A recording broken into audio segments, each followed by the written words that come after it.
ಅಣ್ಣ ಇದು ಗಾಡಿ ತೊಗೊಂಡ್ರಲ್ಲ ಏನೇನು ನಿಮಗೆ ಎಕ್ಸ್ಪೀರಿಯೆನ್ಸ್ ಆಗಿದೆ? ಸರ್ ಇದು ಗಾಡಿ ತಗೊಂಡಲ್ಲಿ ನಮಗೆ ಇದನ್ನ ಯೂಟ್ಯೂಬಲ್ಲಿ ನೋಡ್ಬಿಟ್ಟು ಇದು ಮಾಡಿದ್ರಿ. ಎಲ್ಲಿಂದ ತೊಗೊಂಡಿದ್ದು? ಧರ್ಮವರಂ ಡೈರೆಕ್ಟು ಯಶವಂತಪುರ್ಗೆ ಇದು ಮಾಡಿದರು. ಯಶವಂತಪುರ್ಗೆ ಬಂದು ನೀವು ಅಲ್ಲಿಂದ ಹೋಗಿ ಟ್ರೈನ್ ಡೆಲಿವರಿ ತೊಗೊಂಬಂದಿತ್ತು. ನಿಮಗೆ ಗಾಡಿ ತೊಗೊಂಡು ಏನು ಎಕ್ಸ್ಪೀರಿಯೆನ್ಸ್ ಆಗಿದೆ? ಯಾವ ಥರ ಇದೆ ಗಾಡಿ ಓಡಿಸೋಕ್ಕೆ? ಇದು ಲೋ ಸ್ಪೀಡ್ ವೆಹಿಕಲ್ ಅಲ್ಲ, ನಿಮಗೆ ಪರ್ಫಾರ್ಮೆನ್ಸ್ ಯಾವ ಥರ ಕೊಡ್ತಾ ಇದೆ? ಪರ್ಫಾರ್ಮೆನ್ಸ್ ಎಲ್ಲ ಚೆನ್ನಾಗೂ ಇದೆ, ಬರೋವಾಗೆಲ್ಲ ಚೆನ್ನಾಗೇ ಇದ್ದಿತ್ತು. ಆದರೆ ನಾವು ಗಾಡಿ ತೊಗೊಂಬಂದ್ಮೇಲೆ ತ್ರಿಬ್ಬಲ್ ಹಾಕಿದ್ರಲ್ಲ, ಅದರಲ್ಲಿ ಲೋ ಬ್ಯಾಟ್ರಿ ಆಗದಾಗೂ ಚೆನ್ನಾಗಿ ಅಷ್ಟು ಒಂದು 20 ಕಿಲೋಮೀಟ್ರ್ ಆದ್ರೂ ಅದೇ ಥರನ ಕರ್ಕೊಂಬಂತು. ಸ್ಲೋ ಆದ್ರೂ ರನ್ನಿಂಗಲ್ಲಿ ಇರೋದು. ಬಂದು ಆಮೇಲೆ ಸ್ವಲ್ಪ ವೀಲು ಇದಾಗಿತ್ತು, ನೆಟ್ಟು ಲೂಸ್ ಆಗಿತ್ತು, ಬ್ಯಾಕ್ ವೀಲು ನಾವೇ ಟೈಟ್ ಮಾಡಿದ್ರೆ ಒಂದು ಸರಿ ಮತ್ತೆ ಇದಾಗಿ ಶೇಕ್ ಇದಾಯಿತು ವೀಲು, ಬ್ಯಾಕ್ ವೀಲು. ಗ್ಯಾರೇಜಲ್ಲಿ ತೋರಿಸ್ರಿ, ಇಲ್ಲೆಲ್ಲ ದೇವನಹಳ್ಳಿ ಶೋರೂಮಲ್ಲೆಲ್ಲ ಕೇಳಿದ್ರೆ ಎಲ್ಲ ಹೋಗ್ಬಿಟ್ಟಿದೆ, ಇದಾಗಲ್ಲ ಅಂತಂದರು. 10,000 ಆಗುತ್ತೆ ಅಂದರು. ನಾವು ಆಗಲ್ಲ, ಬೇಡ ಬಿಡಿ, ಮನೆಗೆ ಹೋಗ್ತೀರಿ ಅಂತಂದರೆ ಎತ್ಕೊಂಬಂದು ನಾವೇ ಸ್ವಲ್ಪ ರೆಡಿ ಮಾಡ್ಕೊಂಡ್ರೆ ಆಮೇಲೆ ಆರಾಮಾಗಿ ಫ್ರೀಯಾಗಿ ಇದಾಯಿತು.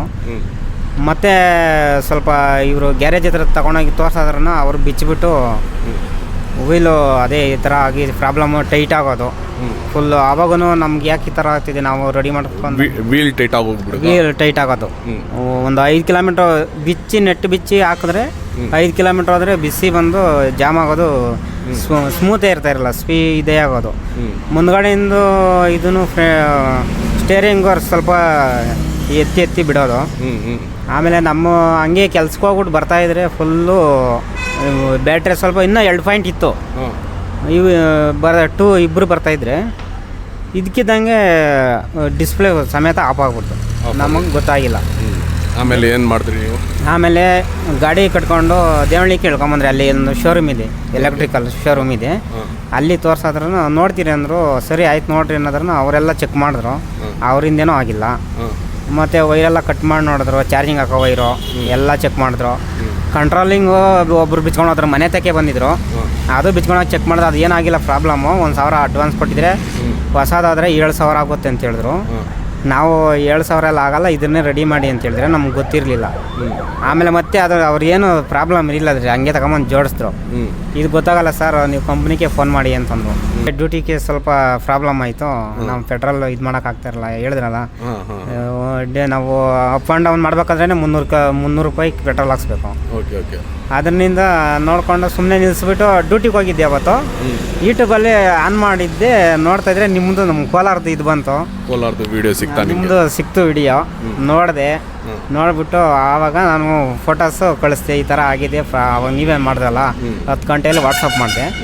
ಆ ಥರ ಹೇಳಿದಾಗ ನೀವು ತಗೊಂಬರ್ರಿ ಅಂತ ಹೇಳಿದ್ರೆ, ಆವತ್ತು ನೀವೇ ಹೇಳಿತಲ್ಲ, ಚೆಕ್ ಮಾಡಿ ನಾವು ಏನು ಟೆನ್ಷನ್ ತಗೊಂಬಡಿ, ನಾವು ಹೇಳ್ತೀರಿ ಬೆಳಗ್ಗೆ ಅಂತ ಹೇಳ್ಬಿಟ್ಟು ಬೆಳಗ್ಗೆ ತಗೊಂಬಂದು ಆಮೇಲೆ ಇದು ಮಲ್ಟಿಮೀಟ್ರ್ ಎಲ್ಲ ಚೆಕ್ ಮಾಡಿ ನೀವು ರನ್ ಮಾಡಂಗೆ ನೋಡಿದ್ರೆ ರನ್ ಆಯಿತು. ವೈರು ಇದಾಗಿತ್ತು, ಕಟ್ಟಾಗಿತ್ತು ಬ್ಯಾಟ್ರಿ ಇದು. ಇವಾಗ ನಮ್ಮ ಸರ್ವಿಸಿಂದ ನೀವು ಖುಷಿಯಾಗಿದ್ದೀರಾ? ಖುಷಿಯಾಗಿದೆ ಸರ್.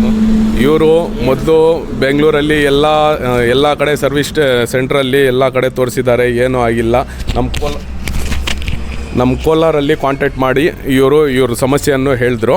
ಆವಾಗ ನಾನು ಇವ್ರಿಗೆ ಹೆಲ್ಪ್ ಮಾಡಿ ಈ ಗಾಡಿಯನ್ನು ರನ್ ಮಾಡಿ ಕೊಟ್ಟೆ. ಆಮೇಲೆ ತಿರ್ಗಾ ಏನೋ ಸಮಸ್ಯೆ ಬಂತು, ಇಲ್ಲಿ ತೊಗೊಂಡು ಬಂದರು ಕೋಲಾರಲ್ಲಿ. ಇಲ್ಲಿ ಇವಾಗ ಎಲ್ಲ ಕಂಪ್ಲೀಟ್ ಗಾಡಿ ಚೆಕ್ ಮಾಡಿ ಕಂಪ್ಲೀಟ್ ಗಾಡಿ ನಾನು ರೆಡಿ ಮಾಡಿದ್ದೀನಿ. ಇವರು ಓಡಿಸಿನೂ ನೋಡಿದ್ದಾರೆ, ಹೆಂಗಿದೆ ಸರ್? ಸ್ಮೂತ್ ಆಗಿದೆ ಸರ್, ಮೊದಲಕ್ಕಿಂತನೂ ಶೋರೂಮಿಂದ ತೊಗೊಂಡ್ರಲ್ಲ ಆ ಥರ ಇದೆಯಾ? ಆ ಥರ ಇಲ್ಲ, ಇವಾಗ ಇನ್ನೂ ಚೆನ್ನಾಗಿದೆ. ಇವಾಗ ನಮ್ಮ ಕೋಲಾರ ಸರ್ವಿಸಿಂದ ಏನು ನೀವು ಎಕ್ಸ್ಪೀರಿಯೆನ್ಸ್ ಮಾಡಿದ್ದೀರಿ? ಅದೇ ಇವಾಗ ಚೆನ್ನಾಗಿ ಒಳ್ಳೆ ಇದೈತೆ, ಒಳ್ಳೆ ಇದು ಮಾಡ್ಕೊಡ್ತೀರಾ ಗಾಡಿಗೆ. ಆ ಥರ ಏನೇ ಪ್ರಾಬ್ಲಮ್ ಇದ್ರೂ ರೆಡಿ ಮಾಡ್ತೀರಾ.